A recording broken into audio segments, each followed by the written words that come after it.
Are they equal? Yeah, so this is definitely a no. Let me see what it actually wants you to do here. Does it want you to just determine whether it's a solution or not? So what you're trying to do is you're basically checking an answer in this. So you remember in the last test, your instructor was big on checking the answer after you did the multiplication. That's what your teacher's doing here. So you're probably going to have that on your next test. You're going to be given an equation to solve, and then you're going to get an answer, and you're supposed to check your answer. Yeah, I just did the second problem and the third problem, and I got a no and a yes. So for the second one, it works. Do you see that? I think that's what you said. But you said for the third one, it does not work, and you're looking at number 3. Oh yeah. I believe the third one does work. Really? Yeah. So we're looking 25. Oh yeah, because 25, 3/4. Yeah, that would work. Yes. Okay. So these are all just yes, no's, but the question is, will you take the time to really go through all of them and make sure that it's correct or not?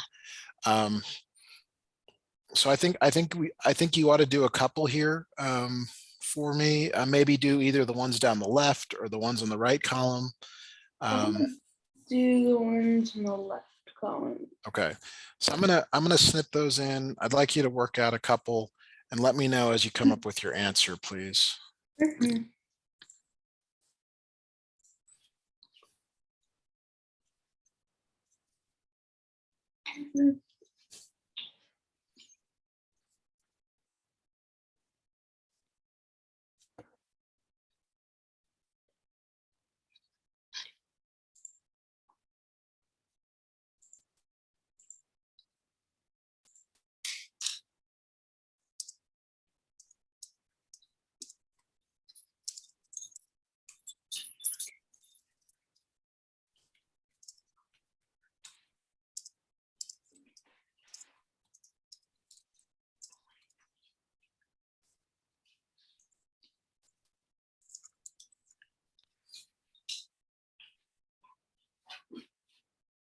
Did you get up to number 7 yet? Yes, I'm working on 7 right now. Oh, good. I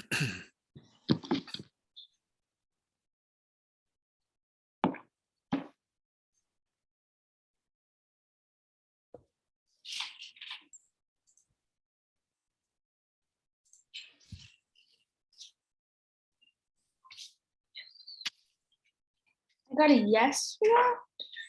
So for number 7, I see that it's 24 divided by 8. Yeah. Does that equal 4? And the other thing you do is put a question mark there to say, you're not sure. And 24 divided by 8 is 3. Yeah. And that's not the same. No. So you got to be careful here, because they're all kind of just slightly off if they're wrong, but they look right. These are all chosen to look like they are correct, but they're actually not. Yeah.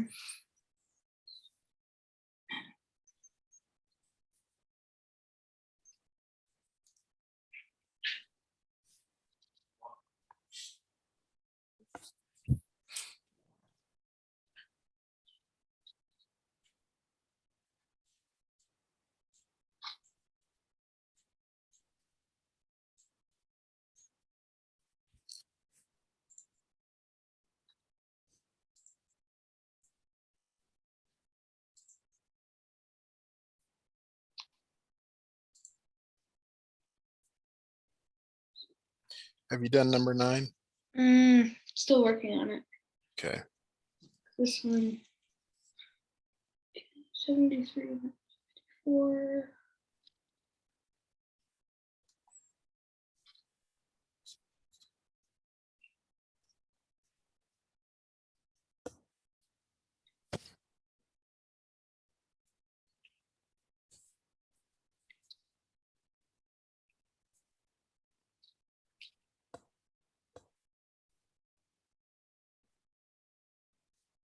I got a no, but I don't know if it's right. Yeah, I'm no as well. And F is really 19, or F Yeah. it should be 44 for this to work, believe it or not. Yeah, so let's do the last, have you do the last 3, and then I want to move on to another section of this. Okay. Make sure we get some coverage for everything.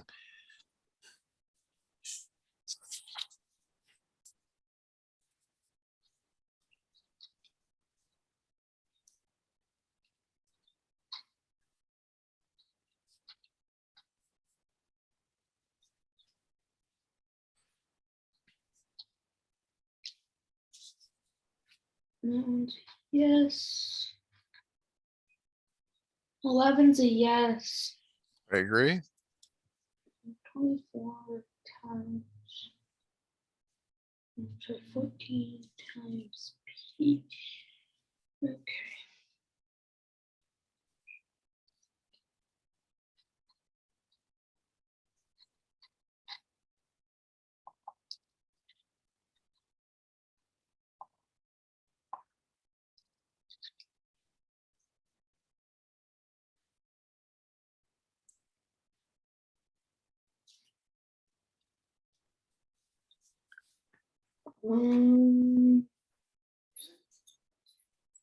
I got a no.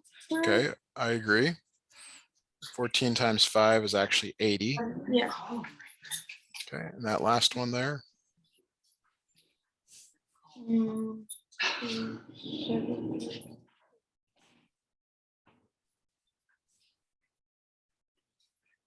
No. that is also a no. X would have to be 60. So Yeah. good. Okay, let's look at, we're gonna look at 18 next. I think these are a little bit odd. In some ways, I think they're almost more confusing. Yeah, for 17, I got 4 and I got 6. For 19 and 21 is 1. Is what I got. Okay, so you've already done some of these. Okay, well, let's look at 18 together. So like what they're trying to ask you to do is indirectly say, well, we'll do the right-hand side. Is what is 12 minus 7? 12 minus 7 is 5. So they're saying 10 minus what number equals 5? 10 minus, yeah, and the answer is 5. Okay. Yeah. Now you said that you did number 17 already. What did you get for 17, 19, and 21 that I did. what did you get for 17 as the missing 4. value? I'm sorry, say that one more time. 4. 4 is correct. Okay. And for 19, I got 6. And for 21, I got 1. Yeah, both correct. Okay, did you try 23 yet? Not yet. No. Okay, let's look at it together. And we'll also look at 24 since it's a story problem. Okay, Carla had $15 after she bought lunch. I'm sorry, Carla had $15. After she bought lunch, she had $8 left. Write an equation using the variable X to model this situation. What does the variable represent? What does your variable represent? Okay, so your parents hand you some money. I don't know if they do that for lunch. And you go buy your lunch and then you come back and you've only got $8. Okay. Is the scenario clear to you? Yeah. 15 Okay. minus X equals 8. Yes. And what does X represent?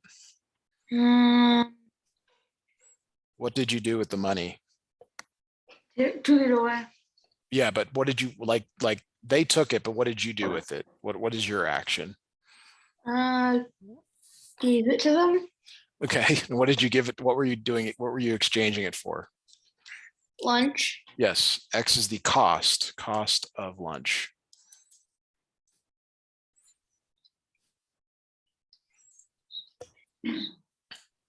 So you'll actually start defining your variables first. That's usually better place to start. But let's look at 24 now. Will you read this one out loud for us? 72 people signed up for the soccer league.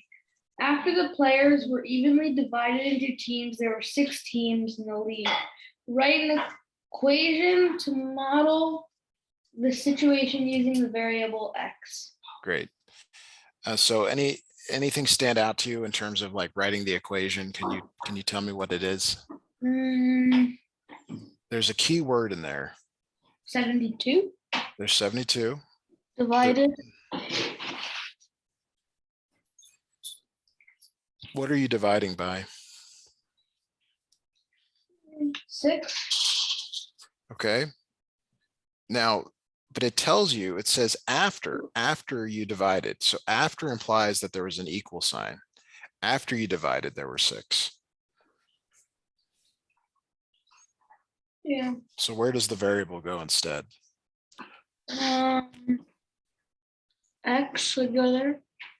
Yeah, between the two. So The this is a little bit awkward because it's kind of backwards, but let's say you had 10 players and 5 teams. How many players per team would you have? 12 or no? 12, sorry. 10 players and you want to make up 5 teams. So how many players per team? 2. Players on a team. Okay, good. And how did you get 2? What did you do to these 2 numbers? I subtracted. No, you didn't subtract. You didn't. 10 minus 5 is not 2. You did something else. Oh, sure. I divided. You divided. Okay. So in your problem, there are 72 players. Okay. Yeah. So actually, I have this backwards. I just don't realize that. So yeah, it's 6 and an x. So x is the number of players. It'd be 12. Yeah, number of players per team. I'm surprised they did it this way, but it does work. Definitely does work.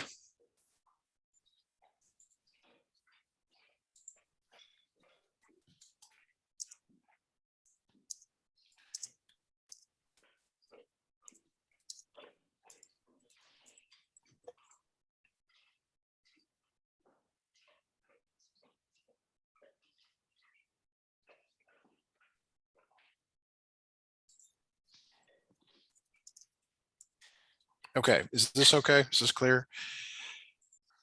Mm-hmm. All right, I think we should go to question. So let me just say this. Page 3 is a lot like page 1. You're just seeing if they're equal or not equal. So page 3 is really like page 1. Page 2 though is a little bit different. So we should do page 2. It's more of writing equations, which I think is more difficult to do. So let's move to page 2 and this question on a hippopotamus. Mm-hmm. Okay. Okay, so it says a hippopotamus can stay underwater 3 times as long as a sea otter can. Okay, how long can a sea otter stay underwater? So look at the table on the right here. How long can a hippopotamus stay underwater? Hippopotamus. Yes. 15. 15 minutes. Yeah, that's a long time. I sure can't do that. Probably why we don't live in the water.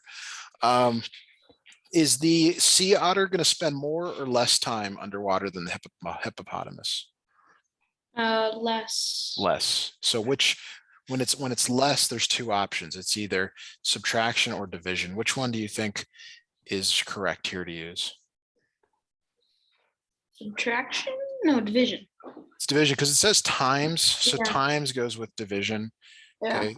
So I think you should, it does say to write and solve an equation. So it's 15 divided by 3 equals 5. Or we could just leave it this as x Yeah. and then solve for x. And then what does x represent? X is the number of minutes a sea otter can stay underwater. Mm-hmm. And so that is 5.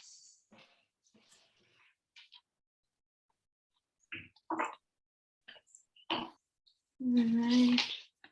Seal can stay underwater 10 minutes. How long is it when a muskrat can? How long can a muskrat stay underwater? So it says, so they're giving you in the table, they give you the seal. And does the muskrat stay in the water longer or shorter than? Shorter. Would it be 6? Are you asking for the answer or we got to write the equation? Because it's when it says longer is like a plus, but we undo it with subtraction. Yeah. Well, yeah, 10 minus 16. No, where are you getting 16 from? Oh, I'm looking sea cow. Yeah, we want the seal. Okay, so it's 22 minus 10 12. Yeah, which is 12.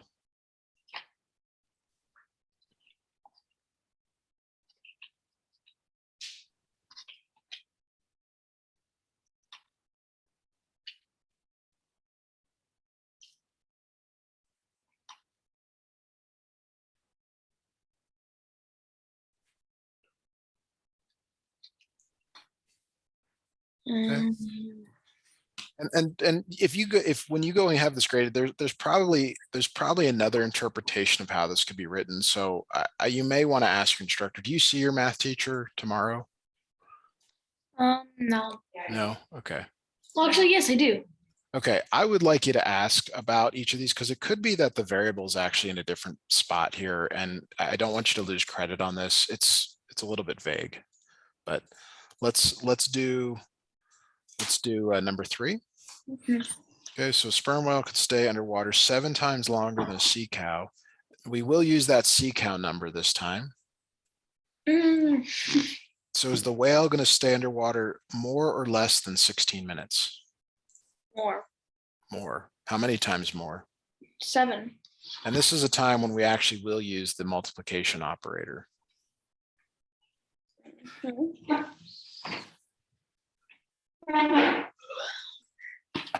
So it's 7 times 16 equals X.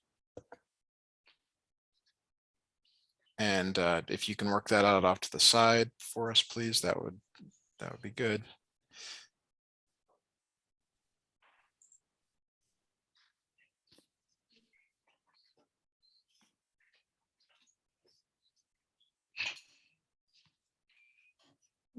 Okay.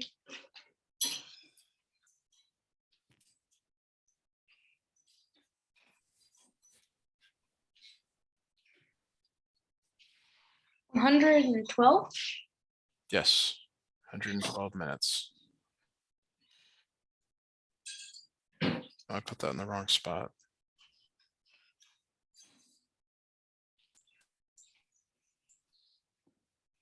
Have you ever been whale watching?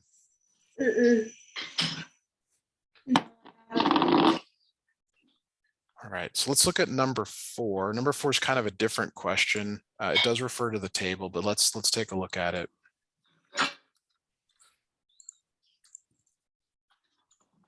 Together. So notice, okay, so it says the difference between the time a platypus and a polar bear can stay in the water is 8 minutes. So they're saying the difference is 8 minutes. So how long does a platypus stay in the water from the table? 10. 10.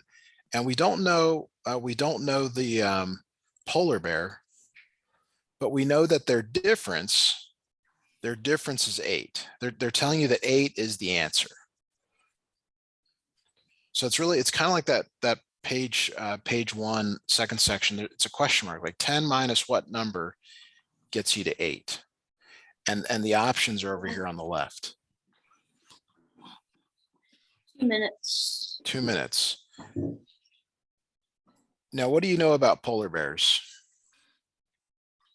Are they more like humans, or are they more like seals? More like humans, I guess. Yeah, they're mammals. Does it surprise you that they can only stay in the water for about 2 minutes? No. And that's about like what we can do if we train ourselves. Okay, let's do number 5, and then we'll move on to another page here. Okay. All right, would you mind reading this one out loud for us? When you divide the amount of time of any of the animals in the table can stay underwater by itself, the answer is always the amount of time the average human can stay underwater. How long can the average human stay underwater? So this is what's really important. It says when you divide the amount of time by itself. What does that mean by itself? Sort of alone. Okay, let's go grab a number here. Let's look at a sea cow. The sea cow is 16 minutes. Mm-hmm. And if we divide by a sea cow, is that dividing by itself? Yes. And what do we divide the number on the right by? 16. 16. And what does that equal? 1. Okay. So now let's take another number. Let's go with the seal. A seal is 22. And if you divide by itself, what is itself? 1. Well, 22, but the answer Which is equals 1. So that's what it means to divide it by itself. Oh. By itself means the same number. Okay. All right. So like I said, we'll just do, I don't know, I'm going to grab 13 and 14 on the third page and show you how to do those. Or talk about how to do those, and then we'll move on to the last page if needed. Okay, so they're asking you again to take whatever that variable is, whatever that number is, and put it in for the variable. Mm-hmm. So in the case of 13, it's like 17 times 3 minus 50. Is that 0? Is that 0? And so you got to know, well, what is 17 times 3? 17 times 3 is like 10 times 3 plus 7 times 3. 30 plus 21, 51 minus 50. This is no. So you would circle, I believe you circle the one that's correct. I guess that's an R. I didn't really snip it. Okay. Any questions on that for 13? So for 14, it's the same thing. You're going to take that value of G, that value of G, and you're going to substitute it back in. 25 times 1,000, 25 times 1,000. That's like 25 thousands. Did you know they used to make well, no, they didn't actually make it. They made a $10,000 bill, but they don't know if they ever made a $1,000 bill. So what is that? Is that 25,000? Oh, yes. Yes, it does work. So it looks like you would circle the letter here. Now that do you remember working on the assignment on Monday? Do you recall if you were able to come up with the code, the It was at 100, sort of. Okay. 101. Cool. Okay, in the time we have remaining, let's go to the last page and let's look at the finding the difference. Okay. Okay.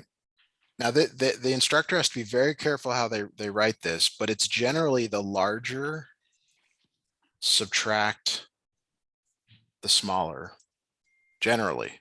Mhm. So you write that first number and then that second number below it, except you got to write all the decimal, all the numbers in the right position. Okay. And from here, we can subtract. It's basically subtraction with borrowing. And I'm wondering, have you seen this before? So see how 6 is less than 9? That's bad. Okay. So you borrow from the 2, and when you borrow, you cross out the 2, you go down by 1. So now the 2 is really a 1, and you put a 1 next to the 6, making it 16.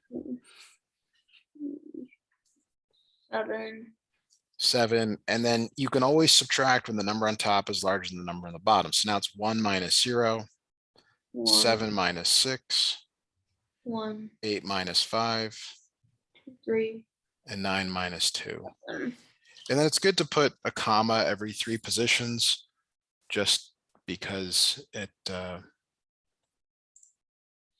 it's more readable. Now for the last one, it looks more difficult than it actually is because of the decimals. Okay. But it's usually the larger minus the smaller. You do want to line up the decimals. That's what's key here. You need to line up the decimals.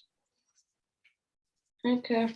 So 1872.61, 978.54. Even if like, let's say the 1 wasn't there, you still line up the decimals. That's the key takeaway from this. And your answer has a decimal in that same position. Okay.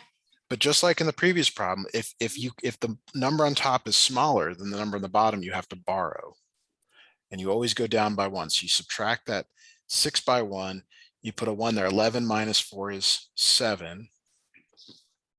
5 minus 5 is 0.